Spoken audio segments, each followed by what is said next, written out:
All right, so now we're on to this new objective about the extent of prosperity. We're going to analyze various segments of society during the Depression because one of the consequences of having such a large landmass of a country is there's various different interests depending on where you are in the country, but they're all affected by the Depression and what goes on during the 1930s. All right, so let's talk about farming difficulties. The Dust Bowl. The Dust Bowl is basically a compounding thing. We're talking about an event in the Midwest where essentially, one, it's very dry, so we're having drought conditions. That's bad on its own. We combine that with over farming, which means all the nutrients are taken out of the topsoil, which means the soil is even more dry. It's even lighter than it normally should be. So nutrients would actually weigh down the soil. So what results is when the wind kicks up and it's just dusty, dry topsoil that's not really good for farming, it just shoots that dust up in the air. It ruins farms. It makes it impossible to farm because, one, there's no water to plant to grow the crops, and there's no nutrients in the soil anyway. It was just a bad situation, and it caused a migration out of the Midwest areas like Oklahoma, parts of Colorado and Texas, out west to California.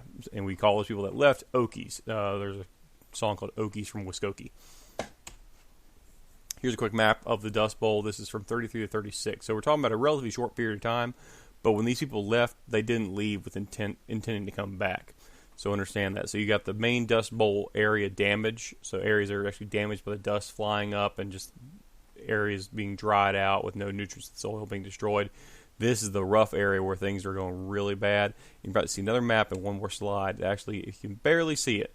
But this area where wind-blown dust is coming out, because the dust was there was so much of it for one thing, and also because the wind was high and it was so dry elsewhere in the country, you would have this whole area, this swath of land that's actually impacted by just the dust storms coming up. If you take a look at the bottom of these pictures, these are actual pictures from the Dust Bowl and just how massive these clouds of dust would become. It basically made life impossible to live in certain areas of the country simply because you couldn't go outside and breathe because there was just dust and nastiness everywhere. All right.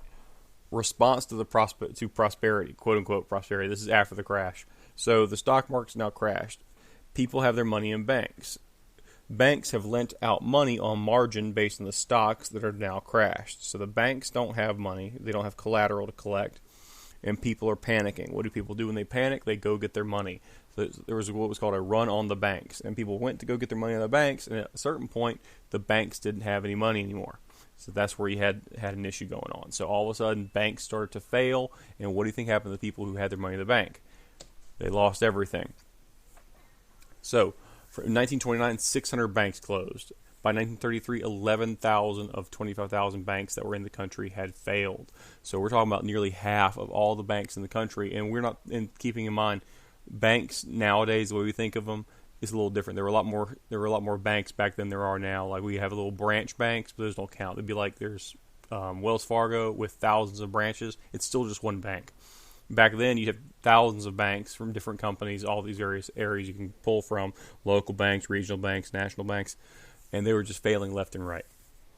Now, the government at this time did not insure deposits. Now deposits are insured up to $250,000 for individuals. So they were insured by the FDIC. They're not insured during this time period. So if the bank ran out of money and had to close, you were out your money if you didn't get it out in time. So you're talking about a change in our GDP going down. We went from 104 billion to 59 billion in GDP. That'd be like today if everybody in the country spent and made half of what they normally make. That's how bad this was. It was a terrible, terrible time period. 90,000 businesses went bankrupt. Millions of workers lost their jobs. We had an unemployment rate of 3% that ballooned up to 25%. So that's like you walk down the street and see 4 people, one of them doesn't have a job. That's how bad it was. The unemployment rate was just so incredibly high. And here's the real kicker. Even if you got to keep your job, a lot of your pay got cut. So you might have a job, but you're making a third less of what you were, or you're working way fewer hours, or you still can't support your family, even though you're not technically unemployed. So that 25% number is probably a bit higher than that, if you really break it down for underemployment. Now, there were worldwide implications of the stock market crash. Europe had been suffering in their own little mini depression for a while because they were dealing with the fallout of World War I ending. So you had World War I where just things were just destroyed. You didn't have factories anymore. Things were just annihilated. A lot of high war debt because a lot of these wars were financed, including by us. They basically went out and said, I need to borrow money to keep going in this war. Well, they had high war debt. When you have a high loaded debt, it means your economy tends to be suffering. And all the countries in Europe were damaged by World War I, and they were in their own little depression. That was before the stock market crash. Germany had to pay war reparations, so they lost the war and had to be paying back all these various war reparations. They couldn't trade with anybody, and this is all of Europe. They traded with Europeans, but we had put in the Hawley-Smoot tariff, which said anything from Europe you got to pay extra money for, which means they weren't trading with us. And this just added on and compounded this issue of economic depression in the U.S. and worldwide. Hoovervilles. You can't talk about the 1920s without mentioning Hoovervilles. A Hooverville is basically a shanty town. A shanty town means things are made of sheet metal and cheap wood, and that's how you get your shelter. It's people who lost their homes. It's people who couldn't afford rent anymore, so they had to leave where they were living and basically grab a field with some other people, and they started living in these little makeshift shacks. And this is what they looked like. And some of these Hoovervilles would be massive, just gigantic. And the reason why he named Hoovervilles is because Herbert Hoover was the president, and a lot of people blamed him for their plight because he was president at the time and for his policies. Bread lines, waiting to go into soup kitchens. These are folks waiting in line for free charitable food. This is what if you go to Raleigh, you'll see the homeless who be in line to go to the soup kitchen or go to the homeless shelter. But take a look at these guys. Look at what they're wearing. They're wearing suits and jackets. It's crazy. These folks went from being relatively well off to on a bread line in the period of a couple of years. That's insane. So you got to deal with this. So you're dealing with a family that made good money, suddenly making no money, and now you got to be in line in a bread line. This kind of hurt the whole national aura and mystique and enjoyment of patriotism and how things were good in America, because suddenly they weren't. And there's more, and we're going to add more things onto that kind of change around this whole idea of the boom of the 20s and the hungover 30s and why people just kind of change their views and attitudes towards the economy, towards banks, towards this laissez-faire capitalism, kind of pure capitalism scheme that was going on.